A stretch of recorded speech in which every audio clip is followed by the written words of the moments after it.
ঘরে ঘরে চলো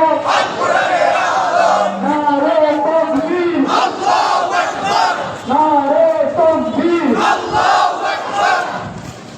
সন্ত্রাসীদের উচ্ছেদ করো, কক্সবাজার মসজিদে দখলকারী সন্ত্রাসীদেরকে উচ্ছেদ করো।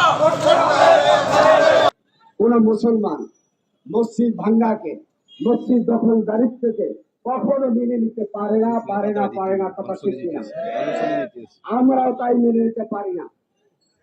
বিগত সরকার মসজিদ ভেঙেছে, আবার মসজিদ করে দিয়েছে, কথা ঠিক কিনা। এখন যারা বাধা হয়ে দাঁড়িয়েছে, আমরা কি তারা ছেড়ে দিতে পারি? তাদের ছেড়ে দিতে পারি? চকবাজার শাহী মসজিদে খতিব নামাজের পরবর্তীতে সে উঠে বয়ান করছেন, মসজিদের জায়গা মসজিদে থাকবে, এখানে কারো ব্যক্তিগত দখলদারি গ্রহণযোগ্য নয়, সম্পূর্ণ হারাম এবং নিষেধ, সম্পূর্ণ হারাম এবং নিষেধ। তাই ভাইরা আমার, আমরা বলবো মেহেরবানি করে দখলদারি তো ছেড়ে দিন। আপনাদের 24 ঘন্টা টাইম দেওয়া হয়েছে, ঘন্টার মধ্যে যদি আপনারা এই তৃণঘর উচ্ছেদ না করেন, সরে না যান, আপনাদের ব্যাপারে আইনি ব্যবস্থা এবং এলাকার ব্যবস্থা, মুসল্লিদের ব্যবস্থা, মসজিদ মাদ্রাসার যারা দায়িত্বশীল তাদেরকে নিয়ে ব্যবস্থা সব করা হবে ইনশাআল্লাহ। আমি রাজ্যগঞ্জে বলতে চাই, আল্লাহর ঘর মসজিদকে দিয়ে যেন কোনো সিলিমিলি খেলা না হয়, কোন দল যাতে সঙ্গে জড়িয়ে না যায়। যে দল এই মসজিদের বিরুদ্ধে দাঁড়াবে সে দল বুঝে যাবে ইনশাআল্লাহ। মসজিদ আল্লাহর ঘর, এই আল্লাহর ঘরকে রক্ষা করার জন্য, বাবরি মসজিদের রক্ষা করার জন্য লং মার্চ হয়েছে। ওই চকবাজারের মুসলমান, ঢাকার মুসলমান তোমাদের বক্সিবাজার মসজিদ দখল করে দেয়, আর তোমরা বসে থাকো, আল্লাহর কাছে কে জবাব দিবে?